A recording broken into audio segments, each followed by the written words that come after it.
Growing up in the central United States, I always heard the myths and legends about my family, my friends, even strangers around campfires. They'd whisper about them, creatures that walk on two legs, but aren't human, beings that wear the flesh of animals, or worse, people. But I never believed any of it. Not until last week, they say. Even thinking about them can draw them closer. But I don't care anymore. I have to tell someone, anyone, who will listen, even if you call me insane. The background: my name is Dakota. I'm 26 years old. The outdoors is all I've ever known. I grew up between Colorado, Utah, and Arizona, right where the southern Rockies stretch their jagged arms across endless wilderness. Out there, the land feels untouched, ancient, alive. Since I was a teenager, I've been drawn to it. Hiking, climbing, biking, camping. Survival training became more than a hobby. It became my life. By 19, I was already working as a guide and instructor, teaching others how to endure the wild. But no matter how much I thought I knew about surviving out there, nothing could have prepared me for this. The journey begins last Friday. I needed a break. No work, no clients, just me, the silence of nature, and my best friend, Bear. That's his name. He's a massive German shepherd, strong, loyal, protective. Not just a dog, but a partner. My lookout, my muscle, my family. I trusted him more than I trusted most people. I packed my gear carefully, checked my supplies twice, and loaded everything onto my four-wheeler. I even told a few friends where I was headed, just in case. A lesson every survivalist knows. Always let someone know. By late morning, we were on the road. Dust kicked up behind us as the desert stretched out in every direction. Hours passed. The sun blazed overhead, burning the sky red and gold. Finally, after nearly 5 hours, we reached it. The canyon. It was remote, hidden. A place I'd stumbled across on a previous trip. I knew the land was different there, wilder, more untouched. I stashed the ATV out of sight and geared up. My backpack was heavy, but manageable. On my hip sat my sidearm, a massive desert eagle. Overkill for most animals in these parts. Sure, but I liked the weight of it. The comfort of knowing if anything came too close, I had the power to stop it. Bear leaped from the ATV, tail wagging, ears perked, ready for adventure. I gave him a pat, and we headed in. Through the rocks the trail narrowed fast, pushing us into thick brush and dry foliage. Sheer cliffs rose on either side, pressing down like the walls of a tomb. Ahead, a jagged pile of boulders blocked the path. Bear darted forward, squeezing through with ease. But, for me, not so easy. I had to remove my pack, pressing my chest against cold, jagged stone, while sharp rocks dug into my back. 20 feet of scraping, squeezing, and forcing myself through. My breath echoed off the stone. Sweat dripped into my eyes. Finally, I stumbled out the other side, panting, scratched, and sore. Bear was waiting for me, his head tilted to the side as if to say, "Took you long enough." But the moment my eyes lifted, my jaw nearly hit the ground. The paintings all around me, the canyon walls, were alive, covered in paint and carvings, stretching across the rock, and symbols I didn't recognize.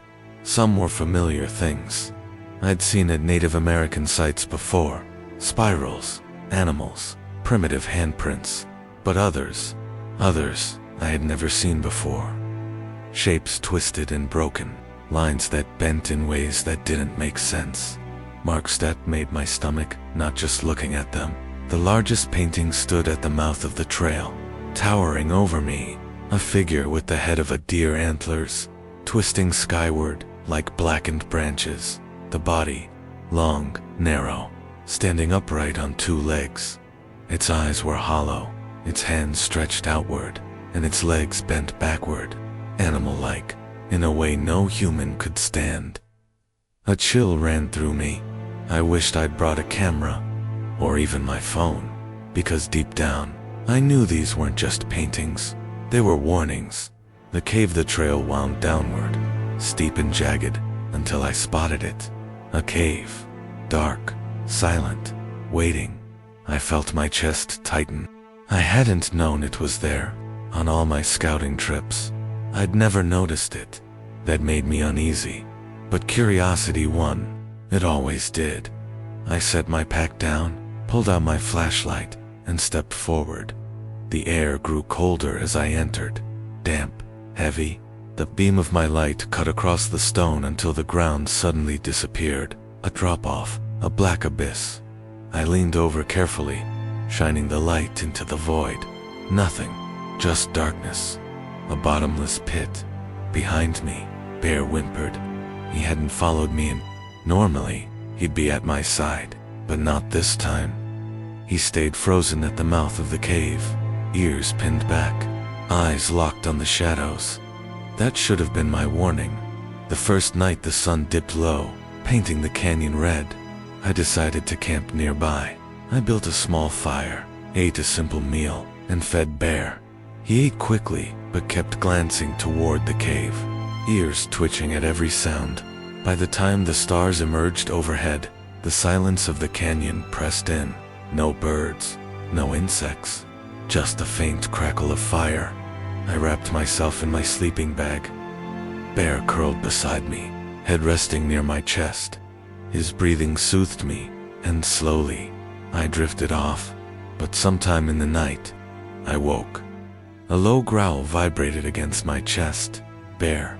He was stiff, teeth bared, eyes locked on the darkness of the cave. I glanced at my watch.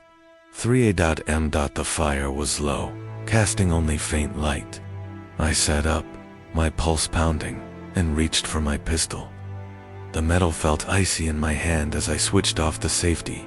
At first I heard nothing, just silence then, faintly. A sound. At first, I thought it was an animal, but no, it was worse. It sounded like the bleating of a goat, mixed with the yowling of a wild cat, but stretched, twisted, shaped into something almost human. A voice, trying to form words. My stomach turned.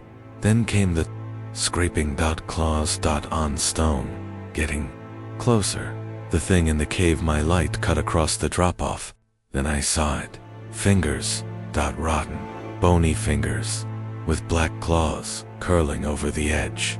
Slowly, something pulled itself upward. It rose to its full height, towering nearly 6 feet.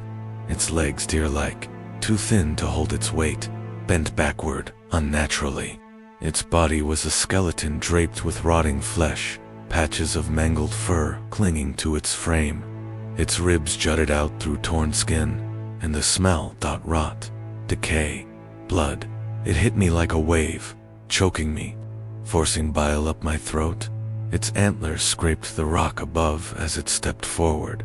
Its arms hung long, claws dragging across the stone. But its face, God, its face, a warped mix of man and beast, eyes nothing but hollow, rotting sockets. Its jaw stretched too wide, teeth black and broken, and yet somehow, it smiled. When its sockets met mine, a voice twisted, broken, mangled, filled the cave. Let me help you with that. The silence after the gunfire was heavier than any weight I'd ever carried. Smoke clung to the cave air, burning my throat, my ears still ringing from the shots. My Desert Eagle felt like lead in my hand, my finger trembling on the trigger, ready for anything to move. But nothing did. For a moment, I thought it was over, that the nightmare was just a hallucination, that exhaustion, hunger, the darkness, maybe they had twisted my senses. And then Bear growled again. Not his usual warning growl. This was deeper, sharper, the kind of growl that meant death was still in the room with us. The thing that wouldn't die. Shined the flashlight again, its beam cutting across jagged stone. My stomach dropped. The cave floor, where the body should have been, was empty. No corpse, no blood, no proof, just blackened claw marks, gouged into the rock, and then the sound, scraping, clattering, like nails dragging across glass, echoing from somewhere deeper in the cave. My heart hammered so loud, I swore the thing could hear it. Bear pressed against my leg, his body rigid, his fur standing on end. His breathing was fast, uneven, but his eyes never left the shadows. Then it spoke again. Not from the cave, not from the shadows, from directly behind me. "Let me help you." I spun, nearly pulling the trigger out of pure reflex. Nothing there, just the cave mouth, the night beyond. But the voice had been right in my ear. The flight I didn't wait for more. I shoved gear into my pack, half of it spilling across the ground, grabbed Bear by his harness. We bolted into the canyon, my flashlight bouncing wildly, gun clutched tight. The desert air hit like a wall, hot, dry, choking dot behind us. The cave screamed. I can't describe it. It wasn't human. It wasn't animal. It was everything and nothing at once. A sound so wrong it made my knees buckle. Bear barked, snapping me back into motion. We sprinted, my boots pounding dirt, stones slicing my legs as I pushed through brush. But the sound followed dot closer, faster, like it was running inside my head.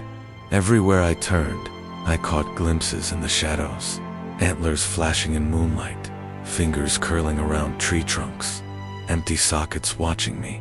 I fired blindly behind us, each muzzle flash carving monsters into the night. Bear barked louder, his body jerking toward something only he could see. But I didn't stop, couldn't stop. If I slowed down, even for a second, I knew it would catch us. The canyon mazer, the canyon twisted like a labyrinth, its walls rising higher, suffocating me in jagged stone. I knew these trails. I'd studied the maps. I'd walked them myself. But now, everything felt wrong. Landmarks were missing. Boulders seemed to move. The path forked where it never had before. It was like the land itself was shifting, trapping me inside. I heard my name again. Dakota. This way. It echoed off the cliffs. My own voice. Bear snapped at the air, snarling, yanking against the direction of the sound. I trusted him. We took the opposite path, stumbling through brush until my legs burned. But even then, even as the stars wheeled overhead and the desert stretched endless around us, I knew we hadn't escaped. The thing was still there, somewhere, everywhere, and it was patient.